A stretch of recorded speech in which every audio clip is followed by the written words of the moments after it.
오늘 오후 예배 성경 말씀은 구약 성경 시편 39편 4절부터 7절까지입니다. 시편 39편 4절부터 7절까지입니다.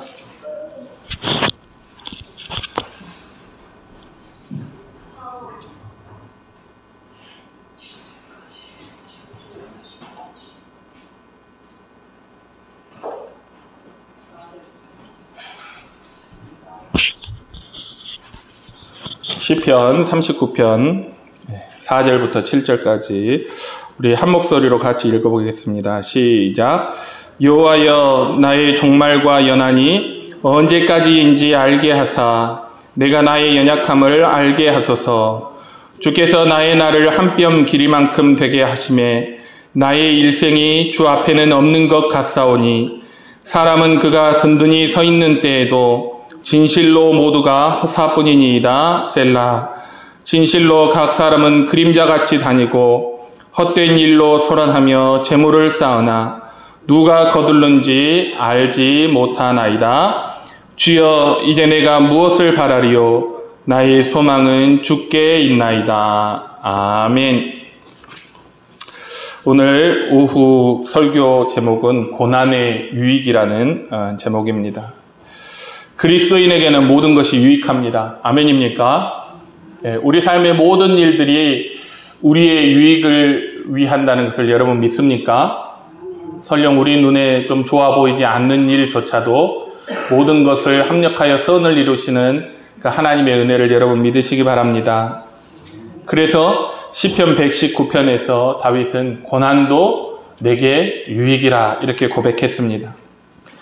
다윗이 하나님의 징계로 병을 앓았죠. 심히 큰 병을 앓았습니다. 이 시편은 그 병을 앓는 중에 우리 39편도 마찬가지고 38편도 마찬가지입니다. 큰 병을 앓는 중에 이 시편을 기록했습니다. 다윗은 자기가 큰 병을 앓았지만 그것이 자기의 신앙에 큰 유익이 되었다고 오늘 고백합니다. 첫째는 하나님의 징계의 쓴맛을 보았고, 둘째는 인생의 덧없음을 깨달았고, 셋째는 그래서 진실한 마음으로 회개할 수 있었다. 그래서 이 고난이 나에게 유익이었다 이렇게 표현을 하고 있습니다. 오늘 1절에 보면 다윗이 행위를 조심하여 내 혀로 죄를 짓지 않겠다. 내 입에 재갈을 물리리라 그랬어요. 이 말은 고난을 어떻게든 잘 견디고 잘 극복하기 위해서 다윗이 말하는 것도 행동하는 것도 조심했다라는 뜻이에요. 죄 때문에 우리가 받는 징계인데 그 죄 위에 또 죄를 더할 수는 없다. 이런 마음에서 다윗은 죄로 인해서 하나님으로부터 징계를 받을 때 자기 말도 조심하고 행동도 조심하고 평소보다도 더 주의를 기울였습니다. 여러분, 이건 중요한 말씀이죠. 우리가 우리의 잘못이나 허물이나 죄로 인해서 하나님 앞에 징계를 받을 때 더욱 조심해야 합니다. 왜냐? 마귀는 그 틈을 타서 교회와 성도를 더 유혹하고 미혹하거든요. 욥이 고난을 당했습니다. 물론 욥은 죄 때문에 당하는 고난은 아니었지만 욥은 그 이유를 알지는 못했어요. 그러나 욥이 고난당할 때 사탄이 욥을 시험했습니다. 그 부인의 입을 통해서 시험했어요. 뭐라고 시험했습니까? 야, 차라리 하나님을 욕하고 죽어. 뭘 그렇게 인생을 구질구질하게 살아. 머리끝부터 발끝까지 기왓장으로 긁어가면서 그 비참한 인생을 살 이유가 뭐가 있냐. 차라리 네가 믿는 하나님을 욕하고 죽어라. 부인이 그렇게 얘기했어요. 부인의 뒤에서 역사하는 사탄의 역사지요. 그런데 욥은 욥기 2장 10절에 보면 이 모든 일에 입술로 범죄하지 아니하니라 기록합니다.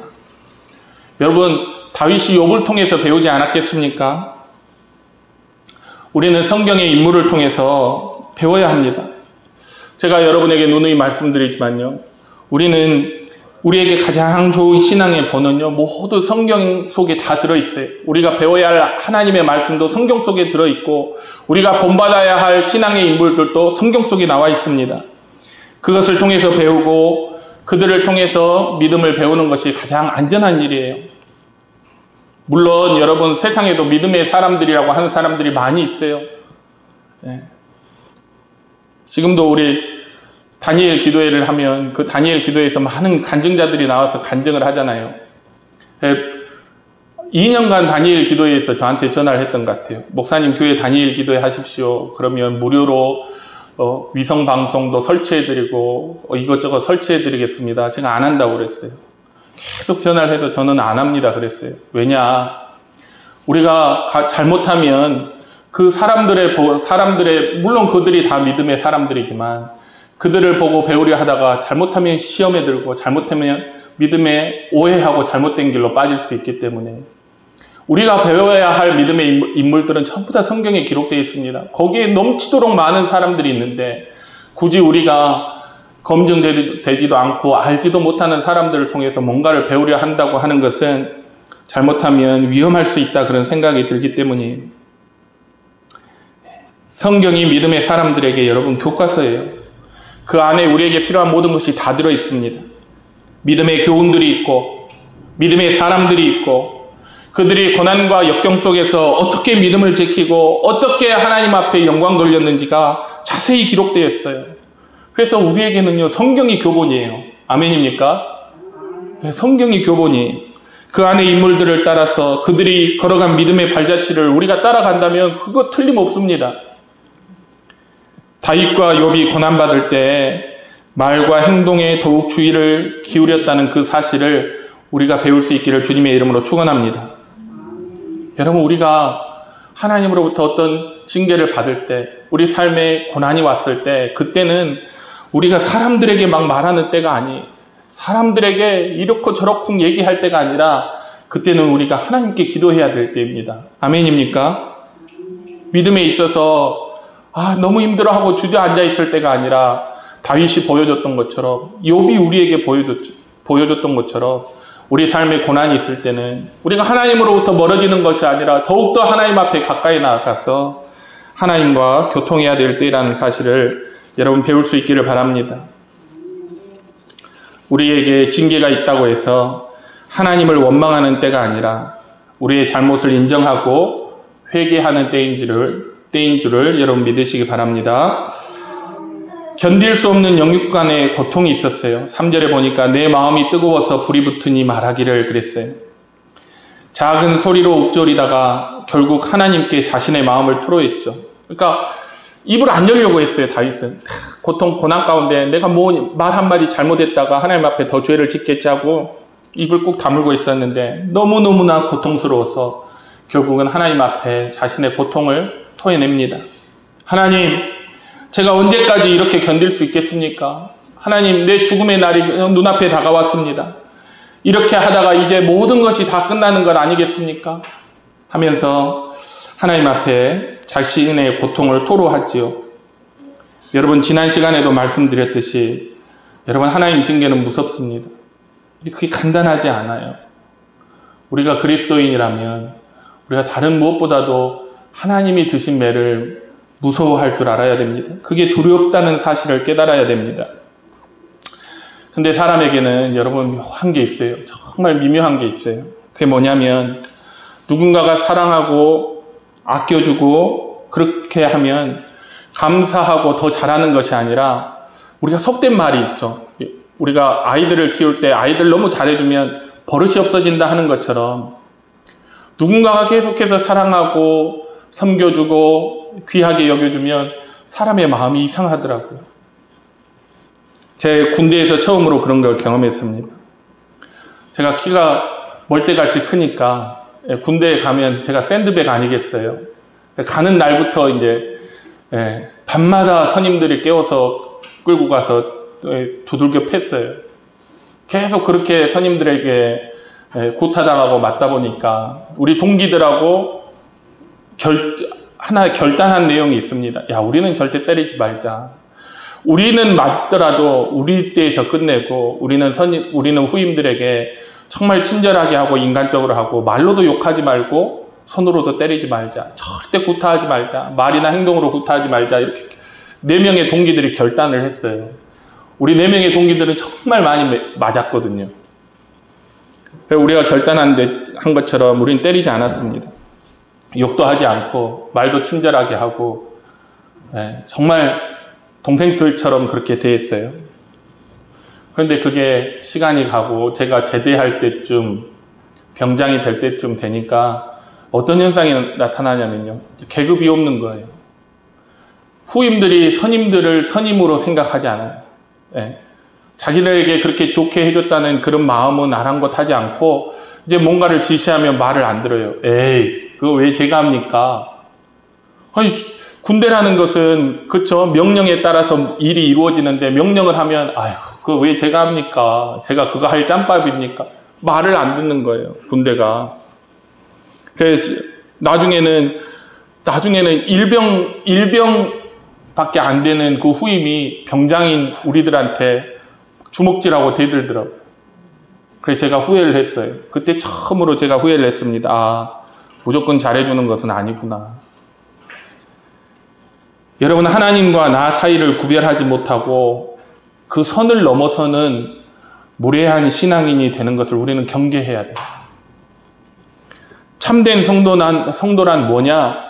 하나님의 사랑을 크게 깨달으면 깨달을수록 하나님 앞에 더 바짝 엎드려서 하나님을 경외하는 마음이 더 커지는 게 참된 성도예요. 믿음이 깊어질수록 하나님의 하나님 되심을 더욱 크게 느끼고 하나님 앞에 자신의 존재가 보잘것없음을 크게 느끼는 것이, 그게 진짜 믿음의 사람이에요. 여러분, 우리가 어르신이라고 그러죠. 어른은 왜 어른이에요? 어른이 되면 자기가 자랑할 것이 없다, 교만할 것이 없다, 익은 벼가 고개를 숙이는 것처럼 겸손해지는 게 어른이죠. 그렇죠? 신앙도 마찬가지. 신앙의 연륜이 많으면 많을수록 사람이 내가 더 죄인임을 깨닫고 내가 하나님 앞에 보잘것없는 것을 깨닫고 더 하나님을 경외하고 하나님의 은혜에 더 감사하는 게 진짜 잘 익은 알곡과 같은 성도예요. 그래서 하나님 앞에 두렵고 떨림으로 서는 것이지요. 여러분, 하나님 앞에 죄 짓는 것을 가볍게 여기지 마시기 바랍니다. 죄 좀 지으면 어때? 하나님이 용서해 주실 텐데. 이게 바로 하나님을 경외하는 게 아니라 그 선을 넘는 거예요. 어리석고 미련한 마음이. 여러분, 하나님은 아들을 주시기까지 우리를 사랑했지만요, 그 아들이 우리의 죄를 짊어졌을 때는 십자가 위에서 그 아들에게 가장 무서운 진노를 쏟아 부으시는 분이 하나님이에요. 죄에 대한 하나님의 진노가 십자가에서 분명히 나타났잖아요. 하나님은 죄에 대해서 타협이 없어요. 하나님이 나를 사랑하시니까 내 죄를 용서해 주시겠지. 그렇지 않아요. 여러분 사랑하기 때문에 하나님이 여러분의 죄를 용서해 주신 게 아니에요. 하나님이 사랑하시기 때문에 여러분의 죄로 인해서 예수님을 십자가에 죽이신 것이지, 하나님이 사랑하기 때문에 여러분의 죄를 지워준 것이 아니라는 말이에요. 우리 성도들은 죄에 대한 하나님의 징계를 가볍게 여기지 않는 성도들이 되시기를 바랍니다. 더 두려워할 줄 알아요. 더 내 자신을 하나님 앞에서 경계하고 돌아보고 자기의 허물과 죄를 더 살피고 하나님 앞에 엎드릴 수 있는 우리 교회와 성도들이 되시기를 주님의 이름으로 축원합니다. 7절에 보면 주여 이제 내가 무엇을 바라리요? 나의 소망은 주께 있나이다 그랬어요. 어떤 사람은 이 시편이 다윗이 임종 직전에 기록한 시다라고 말하는 사람도 있습니다. 이게 임종 직전이든 하나님의 징계로 큰 고통 가운데 있을 때이든 깨닫는 것은 똑같아요. 여러분, 깨닫는 것은 똑같습니다. 그게 뭐냐? 하나님만이 우리의 유일한 소망이다. 다윗은 큰 고통 가운데 모든 것이 헛되다는 것을 깨달았어요. 인생도 헛되고 그의 재산도 헛되고 그가 땅에서 이룬 모든 것이 헛되다는 것을 깨달은 거예요. 그래서 5절과 6절과 11절에서 다윗은 모든 것이 헛된 것이다 라는 그 말을 계속해서 반복합니다. 여러분, 우리는 다윗이나 솔로몬과 같은 이 지혜자들이, 이 거룩한 사람들이 고백하고 말한 것들에 귀를 기울여야 돼요. 솔로몬이 전도서 1장 2절에 뭐라고 얘기했습니까? 헛되고 헛되며 헛되고 헛되니 모든 것이 헛되다. 5번이나 그랬어요. 헛되고 헛되며 헛되고 헛되니 모든 것이 헛되도다 그랬어요. 그게 솔로몬이 그의 인생에서 내린 첫 번째 결론이, 두 번째 결론은 그래서 하나님을 믿는 것밖에는 다른 어떤 소망이 없다 하는 게 전도서의 최종적인 결론입니다. 여러분, 인간에게 있어서 하나님 외에는 다 헛된 것입니다. 우리가 죽음 앞에 서면 다 헛된 거예요. 다 부질없는 거예요. 내가 이때까지 수고해왔던 것, 내가 이때까지 쌓아왔던 것, 모아왔던 것, 쫓아갔던 것, 이 모든 것들이 다 헛됩니다. 재물이 무엇이며 명예가 무엇이고 내가 인생 가운데 쌓아놓은 업적이 무엇입니까? 만일 그가 하나님을 알지 못한 채 삶의 마지막 순간에 섰다면 정말 그 인생이야말로 정말 허무한 거예요. 그렇기 때문에 우리는 무엇보다 하나님을 믿고 하나님을 섬기는 일을 우리 삶의 최고의 일로 여겨야 합니다. 할렐루야. 여러분 정말 그러세요? 여러분 정말 그러십니까? 성경에 보면 귀로 듣고 말로는 하지만 행동으로 옮기지 않는 사람이 있어요. 귀로는 듣고 말로는 하지만 마음으로는 그렇게 깨닫지 않는 사람이 있어요. 여러분은 어떠십니까? 정말 여러분 인생에 다른 모든 게 아무것도 소용없고 오직 하나님을 믿는 것, 그것이 유일한 여러분의 소망이라는 사실을 여러분 마음으로 아멘 하십니까? 네. 하나님이 아니면, 여러분 예수 그리스도가 아니면, 성령이 아니면 우리 인생은 정말 허무한 것입니다. 비록 우리가 빈손으로 이 세상을 떠나더라도 그 순간 우리가 믿음이 있다면, 예수 그리스도를 믿고 구원받았다면 여러분 우리 인생은요 결코 헛된 인생이 아니고 세상에서 가장 귀하고 가치 있는 인생을 산 결론을 내릴 수 있어요. 여러분 우리가 하나님을 믿기만 한다면, 우리가 예수 믿고 거듭나기만 한다면, 그래서 우리의 영혼이 구원받았다면 세상에 있는 모든 것을 다 잃을지라도, 다윗이 말한 것처럼 생명을 잃을지라도, 그가 이때까지 살아왔던 인생의 모든 것이 다 헛되다 할지라도 그가 하나님을 믿고 구원받았다면 여러분 그것이 그의 유일한 소망입니다. 할렐루야. 그것이 가장 가치 있는 인생의 가치입니다. 그래서 저는 생각합니다. 우리 교회와 성도들이 참 잘 살고 있다. 할렐루야. 참 잘 살고 있다. 그런 생각을 해봤어요. 오늘날 사람들은 잘 산다 하는 말을 오해하죠. 부자가 잘 살고 유명한 사람이, 성공하고 출세한 사람이 잘 산다라고 생각을 하는데 그렇지 않아요. 진짜 잘 사는 인생은 우리의 인생의 모습이 어떻든지 간에 그 안에 하나님 모시고 하나님 사랑하고 예수 그리스도 안에서 말씀 쫓아 산다면 여러분 그것이 가장 잘 사는 인생인 줄로 믿으시기 바랍니다. 네. 우리가 하나님을 예배하고 예수님을 쫓아 믿음의 길을 가는 것이 여러분 우리 인생의 가장 가치 있는 인생입니다. 그러므로 사랑하는 성도 여러분, 우리 지금 세상에 얼마나 우리가 헛된 것을 쫓아가도록 우리의 마음과 생각들을 조장하는 것이 많아요. 여러분 텔레비전, 인터넷, 사람들이 얘기하고 바라보고 소망하는 것, 우리가 가만히 말씀 따라서 보면 다 헛된 거예요. 우리가 그들의 말을 기울이고 그런 헛된 것을 쫓아 사는 것이 아니라 오늘 하나님께서 우리에게 주신 말씀처럼 하나님을 믿고 예수 그리스도 안에서 믿음으로 사는, 그래서 귀한 인생을 살 수 있는 저와 여러분이 되시기를 주님의 이름으로 축원합니다. 기도하겠습니다. 사랑이 많으신 아버지 하나님 감사합니다.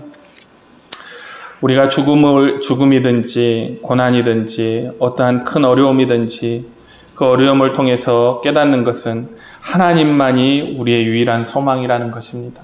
하나님 바라옵기는 우리 성도들과 교회에 평안한 삶을 주께서 허락하여 주시되 우리가 그 삶 속에서도 하나님만이 우리의 유일한 소망이요 그것이 우리 인생의 가장 귀한 가치임을 깨닫고 더욱더 겸허한 마음으로 두렵고 떨리는 마음으로 하나님을 섬기고 예수 그리스도를 믿고 따를 수 있는 우리 교회와 성도들이 다 될 수 있도록 주님 축복하시고 인도하여 주시옵소서. 감사드리며 예수님의 이름으로 기도드립니다. 아멘.